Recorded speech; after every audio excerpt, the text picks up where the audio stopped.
नमस्कार, सीएनबीसी आवाज की इस खास पेशकश में आपका स्वागत है। मैं हूं मुग्धा मिश्रा।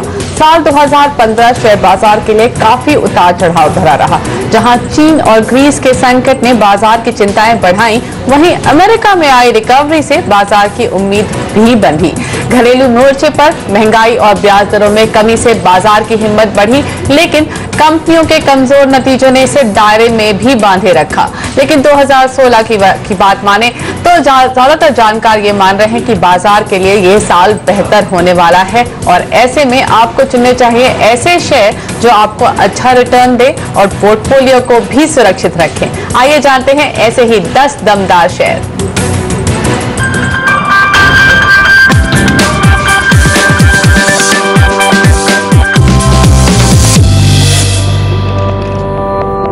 हम आपके लिए लेकर आए हैं बाजार के 5 जाने माने एक्सपर्ट्स के जोरदार रिटर्न वाले 10 दमदार शेयर। हमारे साथ जुड़ रहे हैं market expert Sudeep Bandopadhyay, Geojit PNB Paribas के Gaurang Shah, trade swift broking के संदीप जैन, इंडिया निवेश सिक्योरिटीज के दलजीत सिंह कोहली और एंजल ब्रोकिंग के मयूरेश जोशी। आप सबका बहुत बहुत स्वागत है। नए साल में आपको अगर अपने पोर्टफोलियो की सेहत सुधारनी है तो फार्मा शेयर पर भरोसा करना जरूरी है। आइए जानते हैं संदीप जैन आपके पोर्टफोलियो के लिए कौन सा बूस्टर डोज दे रहे हैं। लिंकन फार्मा ये कंपनी अगर ट्रेलिंग पी मल्टीपल देखे तो सिर्फ 19 के पी मल्टीपल पे ट्रेड कर रही है और यही सेक्टर वो है जहां पे 25 से 35 इवन 40 टाइम्स तक के पी मल्टीपल पे कंपनियां काम कर रही है और ये कंपनी उस हिसाब से बहुत सस्ती लगती है। ये भी एक पुरानी कंपनी है, 1979 से काम कर रही है और करीब 80% of Indian markets, domestic markets को कवर तो कर ही रही है और साथ में एक्सपोर्ट मार्केट भी है कंपनी का। तंजानिया, मॉरिशस जैसे कंट्रीज में ये अपना माल सप्लाई करती है और एक तरीके से गवर्नमेंट रिकॉग्नाइज्ड एक्सपोर्ट हाउस भी है, जिससे कॉन्फिडेंस आता है कंपनी में। और जिस तरीके से कंपनी का मैंने पी मल्टीपल की बात कही शुरुआत में ही, 19 के पी मल्टीपल पे बहुत सस्ता है। Price to book value multiple सिर्फ 3.15। 3 साल की अगर सेल्स की बात करें तो 13%। नेट प्रॉफिट इनफैक्ट इसी 3 सालों में 52% से ग्रो किया है और लास्ट ईयर के नेट प्रॉफिट की बात करें तो 26% की ग्रोथ थी और नेट प्रॉफिट करीब 37% की। और एफआईआईज और डीआईआईज की भी होल्डिंग है, दो बहुत ज्यादा नहीं है बट 1.5% के लगभग की होल्डिंग है, जिससे थोड़ा बहुत और कॉन्फिडेंस आता है। और कंपनी ने एक पेटेंट भी फाइल किया हुआ है, नैमसेफ बोल के एक दवाई है इनकी, जो कि एक कॉम्बिनेशन है न्यूमेसलाइड और रेसिमोथिनाइन का। तो इन चीजों को देखते हुए ऐसा लगता है कि ये कंपनी काफी सस्ती है और आने वाले सालों में अभी सिर्फ 350 करोड़ की मार्केट कैप पे ट्रेड कर रही है और आने वाले सालों में बहुत अच्छी एक ग्रोथ दिखा सकती है, जो कि मैंने ऑलरेडी बताया 3 साल की ग्रोथ रेट या लास्ट ईयर की ग्रोथ रेट।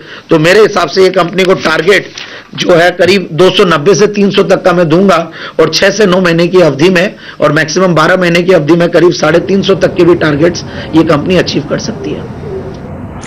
नए साल में आपकी बैलेंस शीट की तंदुरुस्ती के लिए दूसरा फार्मा शेयर बता रहे हैं दलजीत सिंह कोहली। फार्मा स्पेस में हमने पिछले दिनों में देखा कि काफ़ी उथल पुथल रही, काफ़ी बड़ी कंपनियों को यूएस एफडीए की मार को झेलना पड़ा। लेकिन इस मामले में हमने देखा कि अरविंदो फार्मा जो है वो थोड़ा स्टैंड आउट करा और उसको लगातार पिछले समय में कंटिन्यूअस अप्रूवल आ रहे हैं। इनफैक्ट लगभग पिछले दिनों में तो रोज 1 से 2 अप्रूवल डेली आ रहे थे। तो आज की कंपनी ने सबसे बड़ी फाइलिंग की हुई है और उसको लगातार प्रोडक्ट पाइपलाइन में जो अप्रूवल्स कंटिन्यूअस मिलते जा रहे हैं उससे विजिबिलिटी है। जो रेगुलेटरी ओवरहैंग है वो भी काफ़ी कम है बनस्पत और कंपनियों की। हालांकि याद रखना चाहिए कि फार्मा कंपनी में रेगुलेटरी रिस्क हमेशा बना रहता है। यूएस एफडीए किसी भी समय आकर के कोई भी प्रॉब्लम क्रिएट हो सकती है, लेकिन क्योंकि ये कंपनी के प्लांट्स पिछले समय में 1-1.5 साल में कई बार इंस्पेक्ट हुए और हर बार बिल्कुल अच्छे से निकल गए, इसलिए उम्मीद की जाती है कि अरविंदो फार्मा में रिस्क कम है एज कम्पेयर टू अदर्स और लगातार अप्रूवल आने की वजह से रेवेन्यू की विजिबिलिटी और ग्रोथ बनी हुई है। अगर हम वैल्यूएशन की बात करें तो आज भी स्टॉक जो है वो करीबन 20 टाइम मल्टीपल के आसपास अवेलेबल है और अगले 2 साल में अगर इस तरीके की ग्रोथ का मोमेंटम बना रहा और नए प्रोडक्ट्स आते रहे जैसा कि पिछले समय में इनको मिलते रहे तो मुझे लगता है कि ये स्टॉक में काफ़ी अच्छी तेज़ी आ सकती है।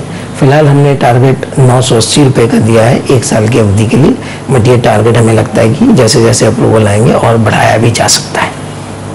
तो CY16 के लिए एक और अच्छा स्टॉक होगा औरबिंदो फार्मा। 1 साल की अवधि के लिए खरीदे, 980 रुपए घटा। फार्मा शेयर के जाने वाले एंजल ब्रोकिंग के मयूरेश जोशी भी हैं। उन्हें लगता है फार्मा शेयर में निवेश के जरिए बाजार के उतार चढ़ाव से सुरक्षित तो रहेंगे ही आप, अच्छे रिटर्न भी कमा सकते हैं। आइए जानते हैं मयूरेश से उनका पसंदीदा शेयर। तीसरा स्टॉक जो मैं चूज करना चाहता हूँ वो Ipca labs. Clearly I think company के फाइनेंशियल्स अफेक्ट हुए हैं एफडीए के बैन से, तीनों प्लांट पे इनके रतलाम, सिलवासा और इंदौर पे। But clearly I think markets ने जेस्टेट कर लिया है कि जो नंबर्स आएंगे specifically for the next few quarters वो थोड़े सॉफ्ट रह सकते हैं because of this reason. Clearly अगर हम फॉर्मुलेशंस की बात करें तो 75% कॉन्ट्रीब्यूशन टोटल सेल्स में। अगर हम एक्सपोर्ट्स की बात करें दैट कॉन्ट्रीब्यूट्स ऑलमोस्ट 50%। अभी किकर स्टॉक के लिए यही है कि आई थिंक जो इन्होंने शिफ्टिंग की है from the low malarial segment to the high chronic lifestyle disease segment, CNS, CBS, dermatology, diabetes related segment, इसमें हायर मार्जिन होते हैं। तो डेफिनेटली आई थिंक इसमें जो मार्केट शेयर गेन्स मिलेंगे that will contribute significantly to the domestic business which is its cash cow business. Exports का जैसे हम बात करें तो हमें लगता है 12.5% की वॉल्यूम ग्रोथ आ सकती है और second half of this year and first half of the next जैसे इंस्टीट्यूशनल सप्लाईज और HCQ सप्लाईज बढ़ेंगे एक सब्सटेंशियल इंक्रीमेंट दिखने मिलेगा टॉप लाइन पे। तो we probably assuming a top line growth of 12%, 3,900 crore के आसपास। मार्जिन एक्सपेंशन काफी सब्सटेंशियल हो सकता है 2 साल में, अराउंड 17-18%। और bottom line I think FY16 160 crore से 350 करोड़ के आसपास आ सकता है आराम से FY17 में। Clearly I think stock is trading at very attractive valuations, buy with a target of 900 over the next 12 month. जैसे इंसान की सेहत के लिए दवाओं की जरूरत है, वैसे ही फसलों की तंदुरुस्ती के लिए जरूरी है अच्छे बीज और साथ ही फर्टिलाइजर और एग्रो केमिकल्स। तो ऐसे ही शेयर लेकर आए हैं market expert Sudeep Bandyopadhyay. PI industries 1 साल के लिए 775 रुपया का टारगेट लेके चल सकते हैं। यहाँ पे बेहतरीन कंपनी इंडियन एग्रोकेमिकल स्पेस में, solid management, strong balance sheet, और इस कंपनी की खासियत यह है कि CSM custom manufacturing, synthesis and manufacturing space में एक बहुत अच्छा पकड़ है। इसके अलावा इनके जो डोमेस्टिक प्रोडक्ट्स है ऑशिन और नॉमिनी गोल्ड, अच्छा खासा मार्केट में पकड़ है। Overall I think Indian market में इनका बेहतरीन डिस्ट्रीब्यूशन नेटवर्क है और जो काम ये कर रहे हैं इन द CSM स्पेस जहां पे हाई मार्जिन और हाई ग्रोथ एरिया है, इसको देखते हुए हम लोगों को लगता है कि एक री रेटिंग जैसा इस स्टॉक में देखने की संभावना है। निवेशक अगर करंट लेवल पर निवेश करे तो अच्छा खासा रिटर्न 1 साल के अंदर मिलने की उम्मीद रहेगी। जिस तरह से दालें और सब्जियां महंगी होती जा रही हैं, तो इसकी सप्लाई बढ़ाने के लिए अच्छी पैदावार होना जरूरी है और सिर्फ एक केमिकल कंपनी से काम नहीं चलेगा। इसलिए सुदीप आपको एक और ऐसा ही शेयर बता रहे हैं। अल्कली अमाइंस एंड केमिकल्स बेहतरीन कंपनी है। इनका अच्छा खासा पकड़ है in the pharmaceutical, agrochemical, rubber chemicals और वाटर ट्रीटमेंट इंडस्ट्री में। इनके अमाइंस और अमाइन केमिकल्स इसी इंडस्ट्री को सप्लाई होता है। इसमें बहुत ही इंटरेस्टिंग बात यह है कि स्पेशलिटी केमिकल में इनका प्रोडक्ट अभी अच्छा परफॉर्मेंस कर रहा है और ये एक low volume high growth segment है। तो आने वाले दिनों में इस सेगमेंट में अच्छा परफॉर्मेंस देखने की उम्मीद रहेगी। ओवरऑल ग्लोबल मार्केट में और डोमेस्टिक मार्केट में फार्मास्यूटिकल और एग्रोकेमिकल्स जो एक्सपेंशन हो रहा है उसका बहुत बड़ा फायदा इस कंपनी को बैक एंड मटेरियल सप्लायर के तौर पे मिलेगा। हम लोगों को लगता है कि 1 साल के अंदर इसका प्राइस करीब 500 रुपया होने की संभावना है। तो निवेशक अगर करंट लेवल पे इसमें निवेश कर रहे हैं उनको अच्छा खासा मुनाफा मिलने की संभावना रहेगी। तो अब तक हमने आपको 5 शेयर बता दिए हैं। संदीप जैन को पसंद है लिंकन फार्मा, उन्हें लगता है आप लिंकन फार्मा में निवेश कर सकते हैं। दलजीत सिंह को अरबिंदो फार्मा पसंद है, उनको लगता है आप अरबिंदो फार्मा में निवेश कर सकते हैं। अरबिंदो फार्मा का लक्ष्य उन्हें लगता है पहुंच सकता है 980 रुपए तक का, अभी 840 के आसपास ट्रेड कर रहा है। साथ ही मयूरेश जोशी को इप्का लैब्स पसंद है, इप्का लैब्स का लक्ष्य देख रहे हैं वो 900 तक का। सुदीप बंदोपाध्याय एग्रोकेमिकल स्पेस पर फोकस करना चाहते हैं। उन्हें लगता है पाई इंडस्ट्रीज में आप निवेश कर सकते हैं, ये आपको बेहतरीन रिटर्न देकर जाएगा। 775 का लक्ष्य वो देख रहे हैं और साथ ही उनको एल्किल अमीन्स भी पसंद है, यहाँ पर भी उनको लगता है आपको बेहतरीन रिटर्न्स मिल सकते हैं। 500 तक का टारगेट उन्हें लगता है यहाँ पर आ सकता है। लेकिन हमने अभी आपको सिर्फ 5 शेयर बताए हैं, 5 शेयर अभी और बाकी हैं, लेकिन इसके लिए आपको करना होगा थोड़ा सा इंतजार। ब्रेक के बाद हम जल्द लौटते हैं।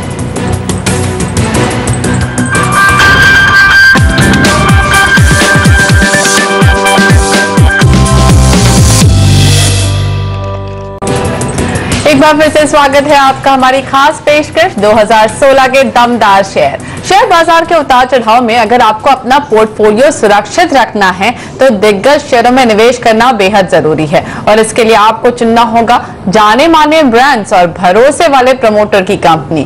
गौरांग शाह आपके लिए एक ऐसा ही शेयर लेकर आए हैं। यहाँ पर मैं बात कर रहा हूँ टाटा मोटर्स की, जो कि एक second largest company in terms of diesel manufacturing vehicles, और यहाँ पर सिर्फ स्थानीय मार्केट नहीं, विदेशी मार्केट में जहां पर जेएलआर का कारोबार है और स्थानीय मार्केट में भी जेएलआर का जो कारोबार है वहां पर सकारात्मक सा रुझान, जो आंकड़े उभर करके आए जेएलआर की बिक्री के, वो काफी सराहनाजनक थे। और हमने थोड़ा बहुत सुधार जो घरेलू कामकाज है टाटा मोटर का, वहां पर भी आते हुए देखा है। नए मॉडल्स दोनों ही विदेशी जेएलआर और स्थानीय मार्केट जो कामकाज है टाटा मोटर, वहां पर उतरते हुए हमने देखे हैं और आने वाले साल में ये और भी बढ़ते हुए नजर, खास करके साल 2016, 17, 18 और 19, ये 3 या 4 सालों में आपको और नए लॉन्चेस होते हुए दिखाई देंगे। ये सिर्फ पैसेंजर व्हीकल में नहीं, आपको कमर्शियल व्हीकल और मल्टी यूटिलिटी व्हीकल एसयूवीज में दिखाई देंगे नए लॉन्चेस। हमें लग रहा है कि मौजूदा स्तर पर जहां पर कामकाज कर रहा है टाटा मोटर्स का शेयर, यहाँ पर भी करेक्शन के पश्चात काफी सीमित लगते हैं नीचे के तरफ के दायरे। एक बहुत ही कंजर्वेटिव टारगेट हमने 540 का निर्धारित किया है साल 1.5 साल के नजरिए से यहाँ पर भी, और ये जो हमने लक्ष्यांक 540 के निर्धारित किए हैं, अगर जेएलआर और जो घरेलू कामकाज है टाटा मोटर का, वहां पर अगर लॉन्चेस को लेकर के सकारात्मक सा नजरिया उभर करके आया और नतीजों में सुधार होते हुए हमने देखे, तो ये लक्ष्यांक हम ऊपर की तरफ भी बढ़ा सकते हैं। जब ब्रांड्स और भरोसेमंद प्रमोटर्स के लिए टाटा मोटर्स की बात होती है तो आइए जानते हैं कि संदीप जैन से भरोसेमंद प्रमोटर वाला एक और शेयर। हिंदुजा ग्लोबल सॉल्यूशंस सन 2000 में शुरू हुई थी एज हिंदुजा HTMT, और ऑर्गेनिकली और इनऑर्गेनिकली इस कंपनी ने जबरदस्त ग्रोथ दिखाई है पिछले इन 15 सालों में। 2003 में कंपनी ने फिलीपींस में कॉल सेंटर एक्वायर किया था और फिलीपींस एक तरीके से इंडिया की एक अच्छी खासी कॉम्पिटिटिव कंट्री है in call centre and BPO business. और फिर दूसरे 2006 में कंपनी ने यूएस में एक एफिना बोल के कंपनी उसको टेक ओवर किया, तो यूएस मार्केट्स में भी अपने इनफैक्ट पैर फैला लिया कंपनी ने। और अगर देखा जाए तो कंपनी ने इस दौरान ऑर्गेनिकली और इनऑर्गेनिकली बहुत अच्छी एक client list, impressive client list develop की है, भले वो पैकेज गुड सेक्टर में हो, रिटेल में हो, बैंकिंग में हो, इंश्योरेंस में हो, हेल्थ केयर में हो, टेलीकॉम, मीडिया, और आजकल जो बज़वर्ड है डिजिटल मीडिया और ऑनलाइन मार्केटिंग, इन पर्टिकुलर क्षेत्र में भी कंपनी ने सॉल्यूशंस देना स्टार्ट किया है, जो कि काफी फ्यूचरिस्टिक लगता है मुझे, और यहां पे काफी अच्छी खासी ग्रोथ कंपनी आने वाले सालों में ला सकती है। कंपनी करीब 11 में ऑपरेट करती है और इंप्रेसिव 29,000 प्लस एम्प्लॉइज है कंपनी में, और 60 सेंटर्स है ग्लोबली कंपनी के ऑपरेट करते हैं। इन सबको देखते हुए जो P मल्टीपल है मार्केट ने सिर्फ 7 का दे रखा है, जो कि एक तरीके से IT solutions provider company, IT enabled services company है, उसके लिहाज से ये काफी सस्ता लगता मुझे। 3 साल के अगर कैगर की बात करें सेल्स में कंपाउंडेड एनुअल ग्रोथ रेट की, तो वो करीब 22% है, नेट प्रॉफिट में 17%, और मार्केट कैप सिर्फ 1000 करोड़ का इतना बड़ा इंफ्रास्ट्रक्चर लेके बैठी वाली कंपनी, और नेट प्रॉफिट सिर्फ इनफैक्ट लास्ट ईयर 165 करोड़ का नेट प्रॉफिट था। और इन सबसे ऊपर जो मुझे सबसे अच्छा फीचर लगा इस कंपनी का, dividend pay out, dividend yield है इस कंपनी का 4%। तो इन सबको देखते हुए लगता है कि कंपनी आराम से 650 से 700 का टारगेट अचीव कर सकती है आने वाले 9 से 12 महीने में। नए साल में उम्मीद यह है कि इकोनॉमी की ग्रोथ तेज होगी, तो सबसे ज्यादा फायदा होने वाला है बैंकिंग और फाइनेंशियल सेक्टर को। ऐसे में सरकारी बैंक्स की बजाय प्राइवेट बैंक्स चुनना ज्यादा फायदेमंद होगा, ये तो सभी मान रहे हैं। लेकिन गौरांग शाह आपको बता रहे हैं कि कौन सा वो बैंक है जहां पर आप निवेश करके मुनाफा कमा सकते हैं। दिग्गज बैंक एक्सिस बैंक, नतीजे काफी सकारात्मक, एसेट क्वालिटी को लेकर के थोड़ी नकारात्मक परिस्थिति, और ये शायद आने वाले 1 या 2 तिमाही तक नकारात्मक परिस्थिति एसेट को लेकर के थोड़ी सवालिया निशान पैदा कर सकती है। लेकिन यहाँ पर भी हमने जिस तरीके से तीव्र गति से करेक्शन आते हुए देखा है, और मौजूद अवसर जहाँ पर एक्सिस बैंक का स्टॉक काम कर रहा है, यहाँ पर भी हमें लग रहा है नीचे की तरफ के दायरे काफी सीमित। ब्याज दरों में कटौती ऑलरेडी तीव्र गति से हमने आना देख चुके हम, जिस तरीके से गवर्नर श्री रघुराम राजन जी ने ब्याज दरों में कटौती की है। आने वाले कैलेंडर साल 2016 में हमें उम्मीद है कि शायद 2 कटौती आपको देखने मिलेगी 25 बेसिस पॉइंट के रूप में। उस सूरत हाल में और ये देखते हुए कि ब्याज दरें नीचे आती है तो शायद एसेट क्वालिटी में सुधार हो सकता है, रिकवरी हो सकती है, और वहां पर से जो पॉजिटिविटी है वो नतीजों में आते हुए दिखाई देगी। तो एक्सिस बैंक का स्टॉक है, यहाँ पर साल 1.5 साल के नजरिए से हमने लक्ष्यांक निर्धारित किए हैं 640 के। हम लेंगे यहाँ पर एक छोटा सा ब्रेक, लेकिन कहीं जाइए मत, क्योंकि कुछ और दमदार शेयर बाकी है ब्रेक के बाद।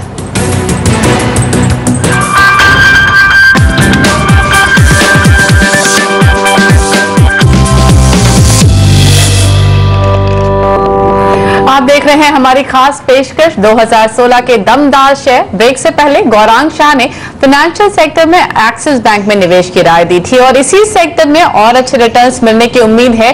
तो इस सेक्टर का एक और शेयर जानते हैं दलजीत सिंह कोहली से।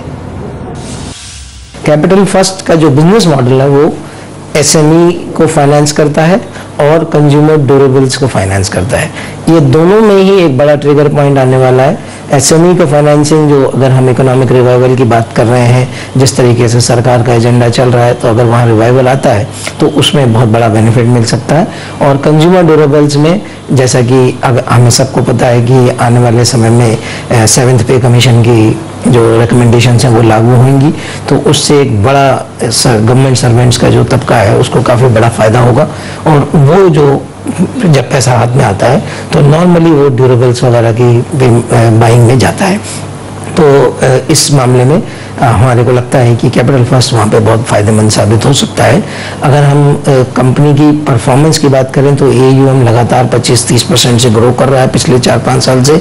आने वाले समय में भी हमें लगता है कि ये इसी तरीके से ग्रो करता रहेगा। कंपनी की एसेट क्वालिटी बहुत अच्छी है। ग्रॉस NPA केवल 0.85%, नेट NPA केवल 0.35% के करीब है, जो ऑलमोस्ट बहुत ही अच्छे माने जाएंगे। और ROE की, अगर हम ROA की बात करें तो वो भी जो पिछले साल FY15 में कुछ 8% था, हमारा अनुमान है कि अगले 2 साल में 13% तक जा सकता है। इसलिए इस स्टॉक में री रेटिंग की संभावना है। आज 400 जो स्टॉक है वो, अगर हम FY17-18 के प्राइस टू बुक वैल्यू के मल्टीपल पे देखें तो FY17 के 2.3 टाइम्स मल्टीपल पे ये टारगेट 468 आता है। तो हम रेकमेंड करेंगे CY16 के लिए कैपिटल फर्स्ट खरीदें, 468 का टारगेट 1 साल की अवधि के लिए। आखिर में हम आपके लिए लेकर आए हैं एक ऐसा शेयर जो आपके पोर्टफोलियो को रोशन तो करेगा ही, साथ ही सूरज जैसी शक्ति भी देगा। आइए जानते हैं मयूरेश जोशी का ये पसंदीदा शेयर। दूसरा स्टॉक जो मैं पिक करना चाहता हूँ वो है सूर्य रोशनी। अगर आप क्लियरली देखें तो इसका जो लाइटिंग डिवीजन है वो ऑलमोस्ट 40% कंट्रीब्यूट करता है, और मैनेजमेंट की इच्छा यही है कि 45% कंट्रीब्यूट करे अगले 2 साल में, जो मुमकिन है क्योंकि जैसे हम ग्रोथ देख रहे हैं in terms of order book for the lighting segment काफी सब्सटेंशियली ग्रो हो रहे हैं। दूसरी बात, आई थिंक जो EBIT मार्जिन है 10.7% compare to 2.6-2.4% for the steel business substantially higher है। जितना केपेक्स इनको करना था probably specifically on the steel part has already been done, और मुझे लगता है अभी जो डेट इक्विटी रेशियोज हैं वो इंप्रूव होंगे। कंपनी ने 65 करोड़ का आई थिंक डेट रीपेमेंट किया है, जिसकी वजह से इनकी जो इंटरेस्ट कॉस्ट है ये 16% लास्ट क्वार्टर में घटी थी टू 24 करोड़। जो LED सेक्शन है with in the lighting segment, I think मुझे लगता है I think that will have a significant contribution in the next 2 years, और ये हायर EBITDA मार्जिन्स वाले ऑर्डर्स होते हैं। तो मुझे लगता है आई थिंक फैंस का जो एक सेगमेंट कंट्रीब्यूट करेगा 200 करोड़ अगले 2 साल में, other appliances will contribute 200 crore, और क्लियरली जो मार्जिन एक्सपेंशन हम देख रहे हैं वो काफी सब्सटेंशियल हो सकता है। टॉप लाइन ग्रोथ भी आई थिंक अच्छी खासी बढ़ेगी अगले 2 साल में, और मुझे लगता है जो वैल्यूएशंस पे ट्रेड कर रहा है अभी सूर्य रोशनी 0.4-0.5 टाइम्स EV टू सेल्स काफी अट्रैक्टिव है। तो clearly investor with long term horizon ये स्टॉक को देख सकते हैं। टारगेट ऑफ 183 अगले 12 महीनों। इसी के साथ इस खास पेशकश में इतना ही। आप बने रहिए CNBC आवाज के साथ। हमारी तरफ से नमस्कार।